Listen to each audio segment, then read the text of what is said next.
اور دوسروں کے ساتھ سلوک کی بات کرتا ہے۔ پھر وہ نوکروں کے بارے میں بات کرتا ہے کہ ان کے ساتھ کیسا سلوک کیا جائے، اور پھر کہتا ہے کلسیوں 3 باب کی 23ویں آیت سے شروع کرتے ہیں، جو کام کرو جی سے کرو، یعنی اپنے پورے دل سے وہ کام کرو، یہ جان کر کے خداوند کے لیے کرتے ہو، نہ کہ آدمیوں کے لیے، کیونکہ تم جانتے ہو کہ خداوند کی طرف سے اس کے بدلے میں تم کو میراث ملے گی۔ تم خداوند مسیح کی خدمت کرتے ہو۔ کبھی کبھی ہم سوچتے ہیں کہ ہم صرف اپنا کام کرتے ہیں۔ نہیں، اگر آپ اس کے بارے میں نہیں سوچتے اور آپ خدا کے کلام کو نہیں پڑھتے اور اپنا دن شروع کرنے سے پہلے آپ دعا نہیں کرتے، تو یہ سب آپ کے اور آپ کے کام اور آپ کے دوستوں کے بارے میں ہے۔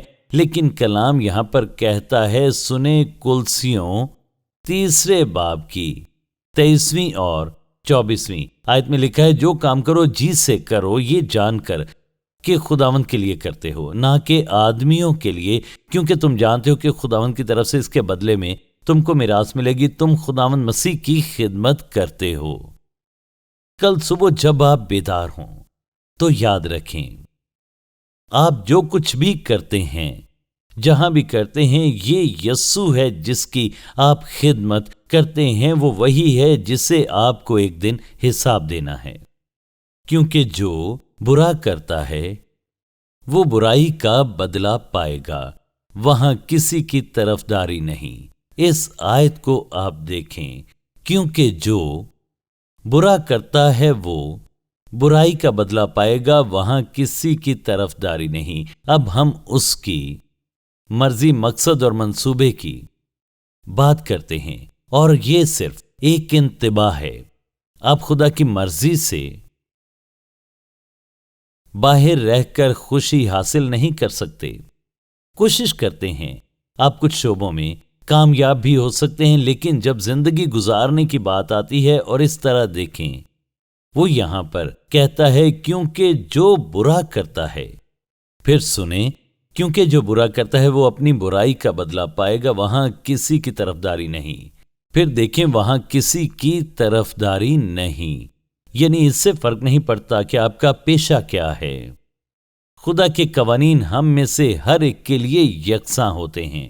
جب میں اس کے سامنے کھڑا ہوتا ہوں تو میں اپنے تمام موقعوں کا حساب دیتا ہوں۔ جب آپ کھڑے ہوتے ہیں تو آپ اپنے موقعوں کا حساب دیتے ہیں۔ غور کریں کہ وہ یہاں پر کیا کہتا ہے۔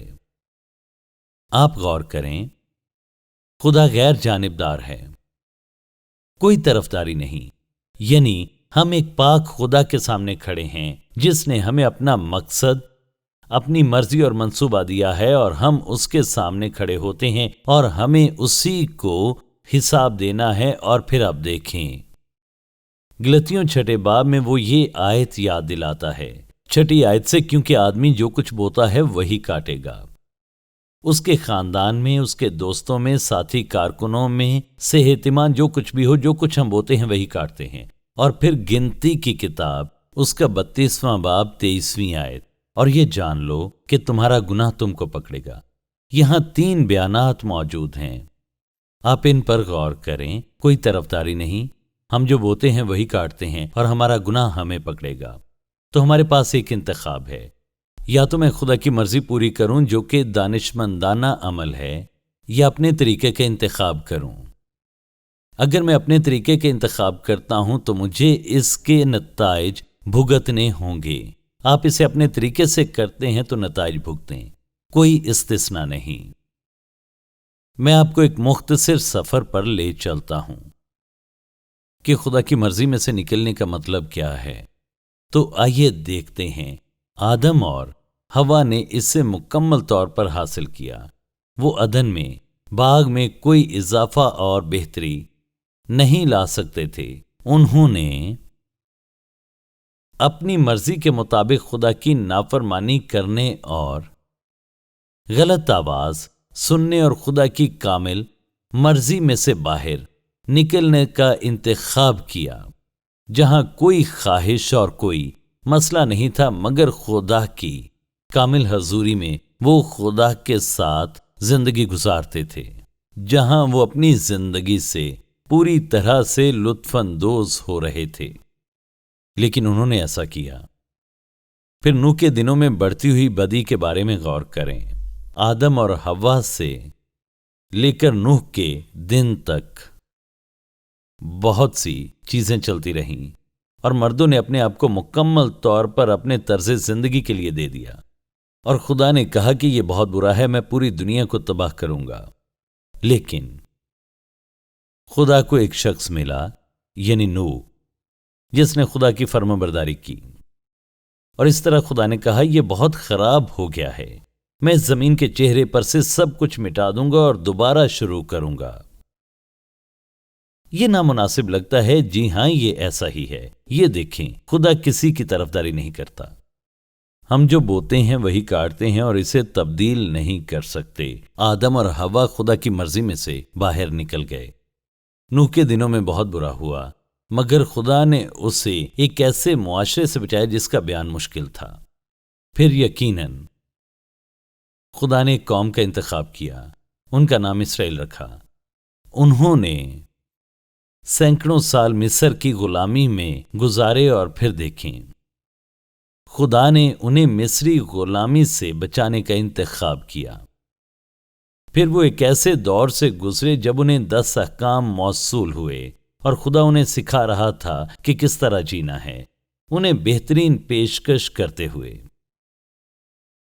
انہوں نے نافرمانی کی، لیکن خدا کے ذہن میں کچھ تھا، کیونکہ ان کی زندگی کے لیے اس کا ایک منصوبہ، مقصد اور مرضی تھی کہ انہیں ایک ملک دے جہاں وہ آزادی سے خدا کی عبادت کریں، خدا ان کا خدا ہو، وہ ان کے لیے اپنی زبردست محبت کا مظاہرہ کرے، کیونکہ اس نے انہیں چنا تھا۔ اس طرح انہیں ملک لینے کا موقع ملا، اور جب وقت آیا انہوں نے کہا اچھا ہم اس کے بارے میں بالکل نہیں جانتے، اس ملک میں جبار ہیں، اور وہ خدا سے آنکھیں ہٹا کر اسے دیکھنے لگے جو انہوں نے سنا تھا۔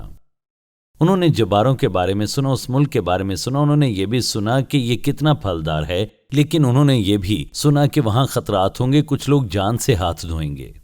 خدا کا ایک مقصد، منصوبہ اور مرضی تھی آپ کی زندگی کے لیے۔ خدا کا جو بھی مقصد، منصوبہ اور مرضی ہو آپ کی زندگی کے ہر ایک مرحلے میں، آپ کے ساتھ خدا کی قادر مطلق قوت اور قدرت موجود ہوتی ہے کہ آپ نے سنا۔ اس کا مقصد، منصوبہ اور خدا کی مرضی، اس کی ہمہ اور اس کی وحدانیت اور اس کی قدرت ہمیشہ آپ کے ساتھ ساتھ چلنے کے لیے موجود ہوتی ہے۔ لیکن انہوں نے فیصلہ کیا شاید یہ ویسا خوبصورت نہ ہو جیسا یشوع کہتا ہے اور یہ تمام ساتھی بتاتے ہیں، تو دیکھیں انہوں نے رات روتے ہوئے گزار دی، آپس میں باتیں کی، اور مجھے یقین ہے وہ کیا کر رہے تھے، خدا کے خلاف بغاوت، کیونکہ انہیں یقین نہیں تھا کہ خدا کا مقصد، خدا کا منصوبہ اور خدا کی مرضی بہترین ہے۔ ان کا خیال تھا کہ ان کی مرضی اور منصوبہ بہترین ہے۔ خدا نے کہا یہ نتیجہ ہے، 40 سال پہلے بیابان میں تمام سانپوں کے ساتھ کھانے کے لیے کچھ ڈھونڈتے رہے وہ تمام دشمن جن کا انہوں نے سامنا کیا، اور اس میں ان کو 40 سال لگے۔ اس پر غور کریں، اس سے پہلے کہ خدا کی مرضی سے باہر نکلیں اس پر نشان لگائیں۔ جب آپ خدا کی مرضی سے باہر نکلتے ہیں تو اس کی ہمیشہ قیمت ادا کرنی پڑتی ہے۔ کنعان ہر وہ چیز کے ساتھ جو قادر مطلق خدا ان کے لیے پیدا کر سکتا تھا اس نے کی، وہ ان کے دشمنوں کو شکست دے گا۔ انہوں نے خوف اور شک کا انتخاب کیا، غلط آوازوں کو سنا، انہوں نے اس کے منصوبے کو نہ لینے، منصوبے کی پیروی نہ کرنے اور اس کی طاقت پر یقین نہ کرنے کا انتخاب کیا۔ 40 سال ایک پوری نسل بیابان میں مر گئی، کیونکہ وہ یہ سمجھتے تھے کہ ان کا منصوبہ دراصل بہترین ہے۔ آپ غور کریں، آج ایک پوری نسل ہے جس نے صحرا میں رہنے کا انتخاب کیا ہے، روحانی صحرا میں رہنے کا انتخاب کیا ہے، خدا کے بغیر رہنے کا انتخاب۔ یہ خدا کا مقصد، منصوبہ اور مرضی نہیں، ان کا اپنا منصوبہ ہے، ان کی اپنی مرضی اور ان کا اپنا مقصد ہے۔ اس کے پاس ایک مقصد ایک منصوبہ اور ایک مرضی ہے. یہ کسی اور کا مقصد منصوبہ اور مرضی نہیں، یہ ہماری زندگی کے لیے پاک خدا کا مقصد منصوبہ اور مرضی ہے. ایسے دور میں اس کی فرمانبرداری کرنا جو اس کی اطاعت نہیں کرنا چاہتے. آپ کلام میں پڑھتے ہیں جب آپ اپنے طریقے سے چلتے ہیں اور خدا کے طریقے کو اپنانا نہیں چاہتے، اس کی مرضی مقصد اور منصوبے کو ایک طرف کر دیتے ہیں. بہت سے لوگ ایسا کرتے ہیں، کچھ جو شاید آپ کے ساتھ کام کرتے ہیں یا آپ کے خاندان میں ہیں. خدا کی مرضی مقصد اور منصوبہ جو نہیں اپناتے، ان کی اپنی مرضی کا ایک نتیجہ ہوتا ہے خدا کی مرضی سے باہر نکلنے اور خدا کی مرضی کو نظر انداز کرنے کی ایک قیمت ہے. اس لیے میں کہتا ہوں، میں آپ کو ایک سفر پر لے جا رہا ہوں تاکہ آپ کو یہ بار بار دکھا سکوں. اور اب آتے ہیں کسی کی شخصی بات پر. سمسون کو آپ دیکھ سکتے ہیں. خدا نے سمسون کو شاندار تقریباً معجزاتی طاقت سے نوازا اور اسے ایک راز دیا اور کہا کبھی اپنے بال نہ کٹوانا. جس دن تو نے بال کٹوائے تو اپنی طاقت کھو دے گا. تو اس طرح اپنی ابتدائی زندگی میں اس نے اپنے دشمنوں کو بار بار شکست دی. اور پھر اس کی ملاقات دلائلہ سے ہوئی اور اس طرح دشمن نے دلائلہ کو ڈھونڈ لیا اور اسے بڑی پیشکش کی اگر وہ اس کا راز ڈھونڈ لے. بار بار اس نے اسے آزمایا اور اس نے اسے ٹھکرا دیا، کیونکہ خدا کے پاس اس کی زندگی کے لیے ایک مقصد منصوبہ اور مرضی تھی، خدا کے دشمنوں کو شکست دینے کے لیے. اور وہ ایسا کرنے کی طاقت رکھتا تھا. اور آپ کہانی جانتے ہیں. اور آخر کار کمزوری کے ایک لمحے میں اس نے اپنا راز بتا دیا. خدا کا دیا ہوا راز اس نے بتا دیا. اپنے بال کٹوا لیے. اس نے اس کے بال کاٹ دیے اور اس کا انجام جیل میں ہوا. پھر وہ اندھا ہو گیا. اگلی بات آپ جانتے ہیں. اور پھر جب وہ اس کی شکست دکھانے کے لیے اسے باہر لے آئے تو خدا نے اس کے توبہ کے رویے کو استعمال کیا اور اس نے دشمن کو موت کے گھاٹ اتارتے ہوئے پوری اس عمارت کو تباہ کر دیا. وہ خدا پرست لوگوں کے لیے خدا کی طاقت کی ایک علامت تھا اور اس نے جو کچھ پیش کیا اسے اس کی قیمت چکانی پڑی. خدا کا منصوبہ کامل ہے. اگر میں اپنی مرضی مقصد اور منصوبہ رکھنے پر اصرار کرتا ہوں تو مجھے قیمت دینی ہوگی. اس پیغام کو مت بھولیں. خدا کو نظر انداز کرنے کی ایک سزا ہے جو کہ ناگزیر ہے، چاہے آپ کوئی بھی کیوں نہ ہوں. اور پھر داؤد ہے، بھیڑیں چرانے والا لڑکا جس نے جولیت کو مار ڈالا. وہ ایک شاندار نوجوان تھا اور بادشاہ کے بیٹے کا بہترین دوست بھی تھا. اور ہم داؤد کے بارے میں بہت سی اچھی اور بہترین چیزیں جانتے ہیں. اور کتنے والدین اپنے بچوں کا نام داؤد رکھتے ہیں. اور اسی طرح ایک دن جب دشمن سے لڑتے ہوئے اپنے سپاہیوں کے ساتھ اسے باہر جانا چاہیے تھا، وہ گھر پر رہا اور پھر شیطان نے اسے پکڑ لیا. اگر آپ خدا کے دل کی مرضی اور مقصد اور منصوبے کے مطابق زندگی نہیں گزارتے تو شیطان آپ کو جکڑ لے گا اور شیطان آپ کو اپنی مرضی کے تابع کر لے گا. تو میرا عنوان ہے، خدا کی مرضی میں سے باہر نکلنے سے پہلے سوچیں، دعا کریں. سوچیں سوچیں سوچیں، دعا کریں، خدا کی طرف مڑیں. تو ایک شام وہ ادھر ادھر گھوم رہا تھا اور وہ چھت سے نیچے دیکھتا ہے اور بیت سبا کو نہاتے ہوئے دیکھتا ہے. اس نے اسے اتنا دیکھا کہ وہ اس کے دماغ میں بیٹھ گئی. تو اس نے کیا کیا؟ وہ خدا کو بھول گیا. وہ بھول گیا کہ وہ کتنی برکت والا ہے. وہ ایک چرواہے لڑکے کے سوا کچھ نہ تھا، مگر اب وہ تمام اسرائیل کا بادشاہ تھا. خدا کی پوری قوم پر وہ حکومت کر رہا تھا. اور ایک رات، ایک نظر، ایک لمحے نے، ایک زنا بالجبر نے اس کی زندگی تباہ کر دی. جب ہم زندگی میں اس کے مقصد، منصوبے اور مرضی کو نظر انداز کرتے ہیں تو ہمیں اس کی قیمت چکانی پڑتی ہے۔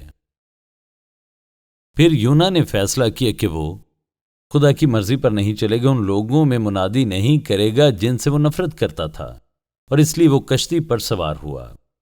آپ خدا سے بچ نہیں سکتے، اس کے لیے خدا کا ایک مقصد، منصوبہ اور ایک مرضی تھی۔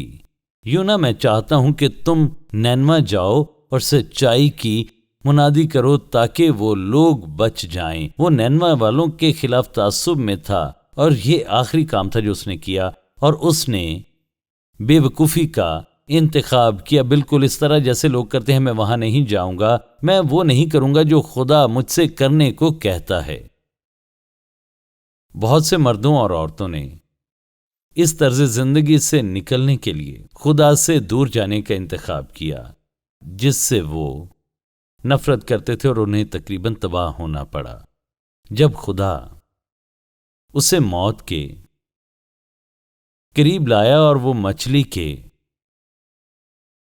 پیٹ میں سے نکل آیا، پھر وہ نینوا کی طرف بہت جلدی چلا گیا۔ وہ مچھلی میں اپنے سفر کو بھول نہ پایا، لیکن وہ خدا کے مقصد اور منصوبے کو بھول گیا، اور اس کی زندگی کے لیے خدا کی مرضی یہ تھی کہ وہ یہوہ خدا کی سچائی نینوا کے لوگوں سے بولے، مگر وہ یہ سب کرنے کے بعد بھی متعصب رہا اور وہ شکایت کرتا رہا۔ اور پھر ظاہر ہے پطرس کو ہم دیکھتے ہیں، یسوع کا پسندیدہ شاگرد،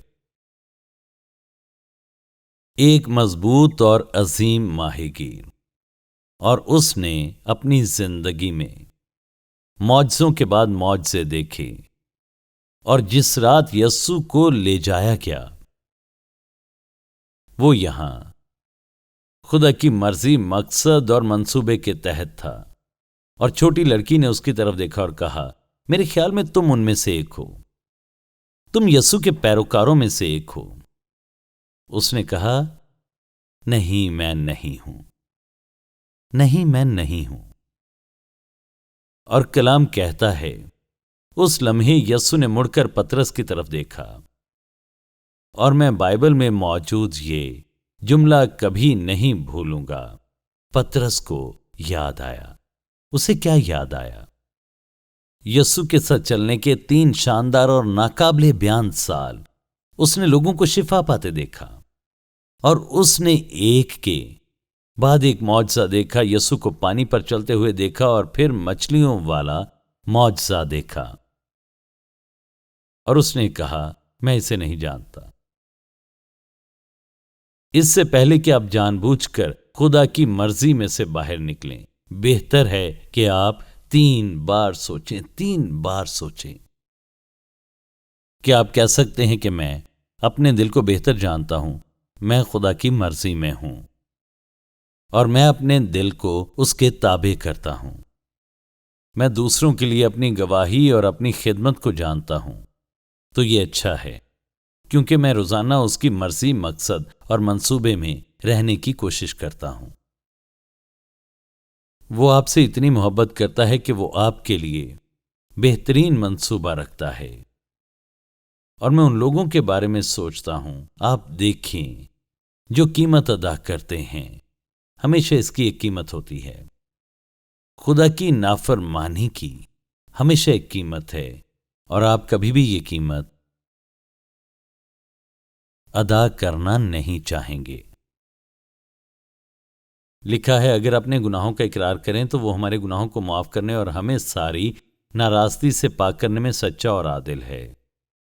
ہم سب کو اس آیت کا دعویٰ کرنا ہے، اور شاید کئی بار کرنا ہے۔ کیا آپ نے کبھی اس کا دعویٰ کیا ہے؟ جس نے آپ کو بلایا ہے، جو کوئی خدا کا نام لے گا نجات پائے گا۔ کیا آپ نے کبھی اس آیت کا دعویٰ کیا ہے؟ کیا آپ نے کبھی یسوع کو شخصی نجات دہندہ قبول کیا ہے؟ آپ اس حقیقت کا اقرار کریں کہ آپ گناہگار ہیں، آپ نے خدا کی نافرمانی کی ہے، لیکن آپ کو خدا کے فضل سے اس گناہ کا اقرار کرنے کا استحقاق حاصل ہے۔ اس سے کہیں کہ وہ آپ کو معاف کرے، اور پھر اس کی مرضی میں چلنے کا انتخاب کریں۔ اس کا مطلب کامل زندگی نہیں، بلکہ اس کا مطلب ہے اس کے فضل، نیکی، محبت، رحم اور مدد سے آپ خدا پرست زندگی گزاریں گے، کیونکہ آپ کی مدد کے لیے آپ میں پاک روح سکونت کرتا ہے۔ اے باپ، ہم تیرے شکر گزار ہیں کہ تو نے اپنا قیمتی کلام بطور تنبیہ ہمیں دیا، ہماری حوصلہ افزائی کی اور ہمیں طاقت دی، شفا کا ذریعہ دیا۔ تیرے کلام کی سچائی ہر ایک دل میں اتر جائے جو اس وقت اس کلام کو یہاں سن رہا ہے۔ ہر اس شخص کے رویے اور عمل میں قطعی طور پر ایک تبدیلی ہو جو اس پیغام کو سن رہا ہے، جس نے کبھی مسیح پر نجات دہندہ کے طور پر بھروسہ نہیں کیا۔ اور خداوند، میری اس وقت تجھ سے التجا ہے کہ ہم سب جو یہاں پر موجود ہیں اپنی زندگیوں پر نظر ڈالیں کہ کیا ہم یسوع مسیح کی سچائی کی روشنی میں چل رہے ہیں۔ پیارے خداوند، میں یہ دعا یسوع کے نام میں مانگتا ہوں، آمین۔ اگر آپ کو آج کے پروگرام سے برکت ملی ہے تو وزٹ کریں intouch.org پر۔ پوری دنیا میں مسیح کے ساتھ بڑھتے رشتے میں لوگوں کی رہنمائی کرنا اور مقامی کلیسیا کو مضبوط کرنا in touch doctor Charles Stanley اور ان ٹچ منسٹریز کی پیشکش ہے، اور یہ پروگرام خدا کے فضل، آپ کی دعاؤں اور عطیات سے ممکن ہوا۔